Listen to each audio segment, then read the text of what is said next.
활동 기준 원가 계산에 대해 좀 더 구체적으로 알아야 할 것 같아요. 맞아요. 활동 기준 원가 계산의 5가지 구성 요소에 대해 이해할 필요가 있어요. 그럼 자세한 설명 부탁드립니다, 팀장님. 앞서 설명한 활동 기준 원가 계산의 수행 과정을 그림으로 나타내 보았는데요. 여기서 보면 활동은 자원을 소비하고 원가 대상은 활동을 소비한다는 관계를 보여주고 있습니다. 1단계와 2단계에서 자원 동인과 활동 동인이 보이는데요. 여기서 자원 동인은 자원과 이를 소비하는 활동을 연결하기 위한 원가 계산 요소이고, 활동 동인은 활동과 이를 소비하는 원가 대상을 연결하기 위한 원가 계산 요소입니다. 그림에 나타난 자원, 자원동인, 활동, 활동동인, 원가 대상을 활동 기준 원가 계산의 5가지 구성 요소라 하는 거죠? 네, 맞아요. 하나하나 좀 더 구체적으로 알려주세요. 자원은 활동을 수행하기 위해 사용되거나 소비되는 경제적 요소를 말합니다. 일반적으로 총 계정 원장상의 원가 항목으로 집계됩니다. 그렇다면 자원은 우리가 알고 있는 모든 원가 요소라 할 수 있겠네요. 그렇죠. 인건비, 재료비, 관리비의 내용을 화폐 가치로 표시해 놓은 것이 바로 활동 기준 원가 계산에서 자원에 해당한답니다. 앞서 공부한 원가의 3요소를 떠올려 보세요. 자원 동인이란 활동에 의하여 소비되는 자원의 양을 측정하기 위한 기준으로 정의되며, 자원을 활동별로 할당하여 활동 원가를 산출하기 위한 것으로 원가와 활동과의 인과관계를 설명하는 요소입니다. 그럼 자원동인은 해당 활동이 무엇이냐에 따라 달라지겠네요. 그렇죠. 그리고 일반적으로 자원 동인을 설정할 때는 2가지 원칙을 고려해야 합니다. 첫 번째, 자원 동인은 자원과 활동 간의 논리적 인과관계에 기초해야 합니다. 왜냐하면 인과관계가 없거나 미흡한 자원 동인을 사용하는 경우에는 활동 원가를 왜곡시킬 뿐만 아니라 최종적으로는 원가 대상의 원가 왜곡을 초래하여 원가 정보의 유용성을 상실하기 때문입니다. 그럼 2번째 원칙은 뭔가요? 2번째, 자원 동인은 계속적으로 수집이 가능한 계량적 형태의 것이어야 합니다. 자원 동인이 한시적으로 존재하는 것이어서 향후 계속적으로 사용할 수 없다면 원가 정보의 계속성 및 비교 가능성을 저해할 것이고, 계량화가 불가능한 자원 동인은 자원 원가를 객관적으로 할당할 수 없으므로 객관성을 상실하기 때문입니다. 그럼 모든 자원에 대해 활동별 인과관계를 규명해 가장 인과관계성이 높은 자원 동인을 설정하여 원가 시스템을 구축해야겠네요. 이론적으로는 그래야 원가의 적정성 및 신뢰성 측면에서 타당하다고 하겠으나, 이러한 자원 동인을 확인하기란 때론 쉽지 않을 수 있다는 점을 명심해야 합니다. 원가 계산 시마다 변경되어야 하는 자원 동인을 적절하게 설정하려면 어떻게 해야 하나요?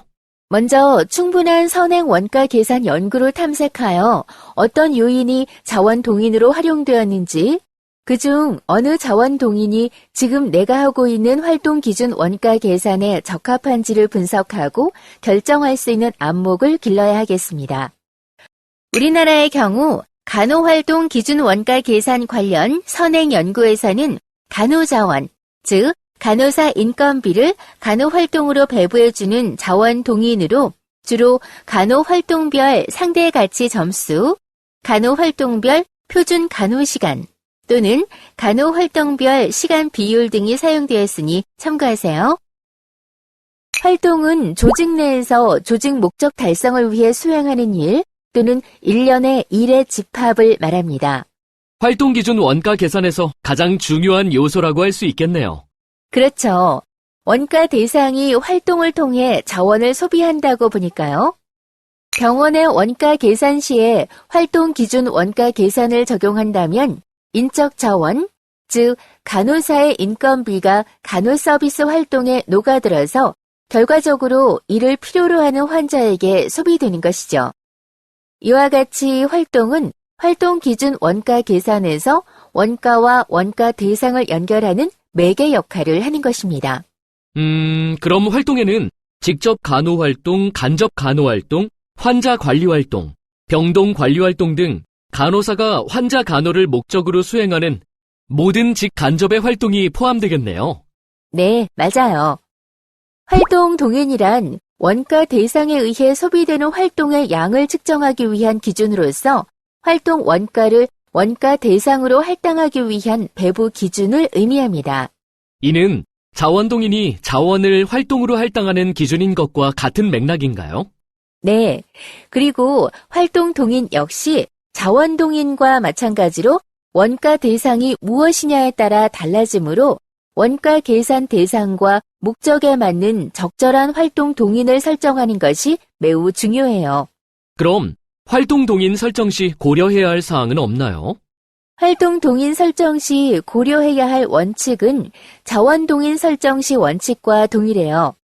간호활동 기준 원가 계산 선행 연구에서 사용한 활동 동인으로는 진료과를 원가 대상으로 보고 진료과가 소비한 간호활동을 배부하기 위한 활동 동인으로 처방 건수를 적용한 사례가 있습니다. 원가 대상이란 최종적으로 원가를 계산하고자 하는 대상을 말합니다. 가장 공통적으로 설정되는 원가 대상은 완성된 제품 또는 하나의 독립된 서비스입니다. 그렇다면 원가 대상 역시 정해져 있는 것은 아니군요. 그렇죠. 매번 원가 계산의 목적과 조직 관리에 필요한 원가 정보가 무엇이냐에 따라 원가 대상이 달라지므로 면밀히 살펴 결정해야 합니다.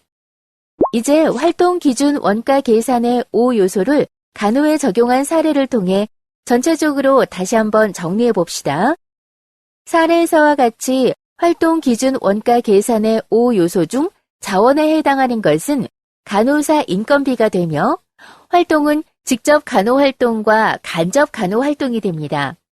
이때 자원과 활동을 매칭하기 위한 원가 계산 요소인 자원 동의는 간호 활동별 시간 비율이 될 수 있죠. 다음 활동을 소비하는 원가 대상은 간호 활동을 소비하는 각 진료과가 될 수 있으며 이때 활동과 원가 대상을 매칭하기 위한 원가 계산 요소인 활동 동의는 진료과에서 낸 간호활동별 처방 건수가 될 수 있습니다. 이와 같은 과정을 거쳐 간호사의 인건비였던 원가가 간호활동별 원가로 이전되고 이는 다시 처방 건수에 따라 나뉘어 진료과의 원가로 귀속되어 간호사의 인건비를 소비한 진료과의 원가로 배부, 원가 계산이 완성되는 것입니다.